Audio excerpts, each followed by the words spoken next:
So, in terms of pathological altruism, you lay out a few examples in your book, and you start with this kind of battered wife syndrome, as you call it, or codependency. And I think that archetype of a woman who, on the one hand, she puts everybody's needs before her own. She's super compassionate, she's super caring, and she always seems to find herself in these situations where she's being abused. And how, on the one hand, you have all of this empathy and all of this, caring for others, which we think is, you know, purely good. But then you realize that on the other end of that, she's sucking everybody into her vortex of chaos.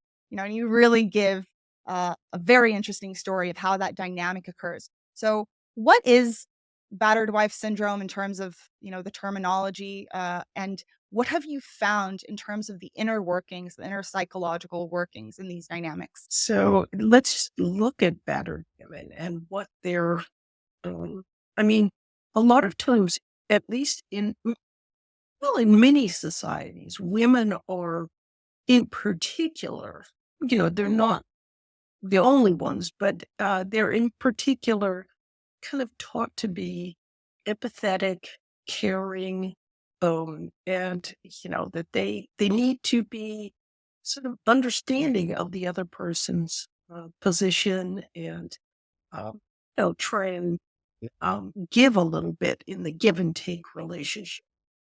And this can work great if you're dealing with an individual who is reciprocating what you're feeling. But if you're dealing with someone who's a narcissist, they'll just take and take, because altruist, a narcissist is actually one of the most um, profoundly genetic of all personality traits, and some studies have shown. So it's something that's hardwired within a narcissist. And a profoundly narcissistic individual has built within themselves the most altruistic of all causes. That's themselves. And so anything that you are doing that helps the narcissist is by their definition, altruistic. So when we teach children, be empathetic, be understanding, be caring, what is going to happen is you're going to be emphasizing these traits to the ones who will listen to you, and the ones who are narcissists and really they will t- tune you out. So you can't they it's like you're singing to a certain choir and you think you're reaching everybody, but you're absolutely not. The ones you most need to reach are not listening to you.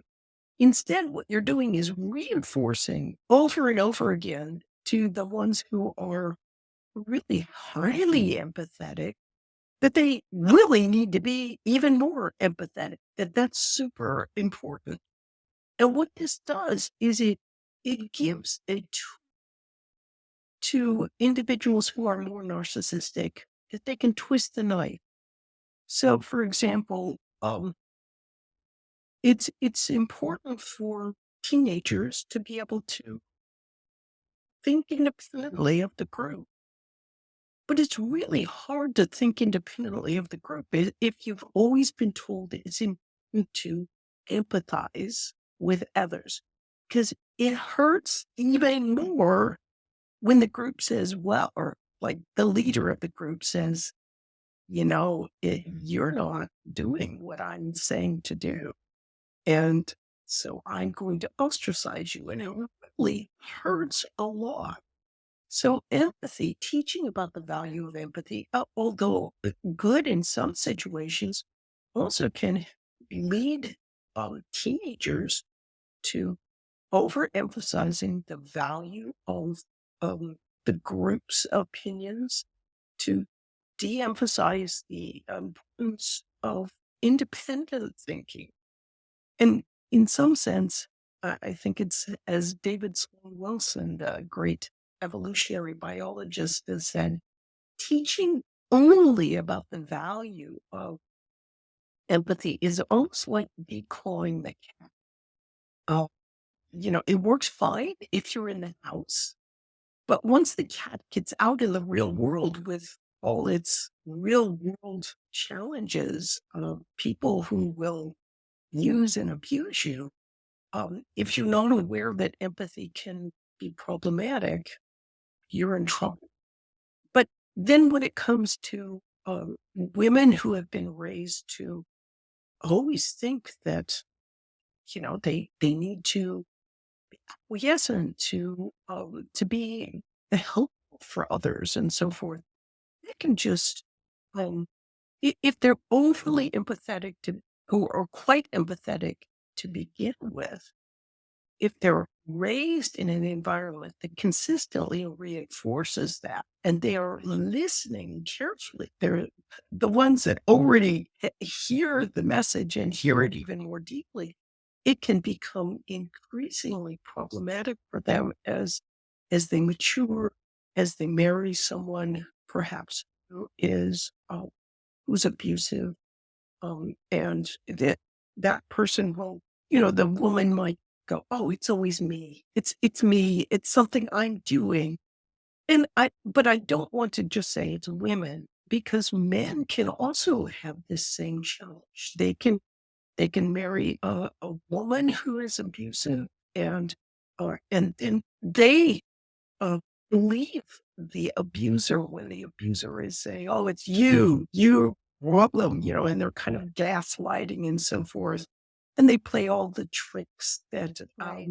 a gaslighting individual can play. Right, right. I think that you're bringing up a lot of really important points. So, this idea of the individual and the other, right? This is the spectrum that we're looking at. How much are we able to look within, be in tune with our own opinions, our own feelings, our own thoughts, our own wants and desires? And how are we able to balance that while also taking in, input from others, being empathetic towards others, understanding what other people want and need? So there's this constant, balancing of the self and the other.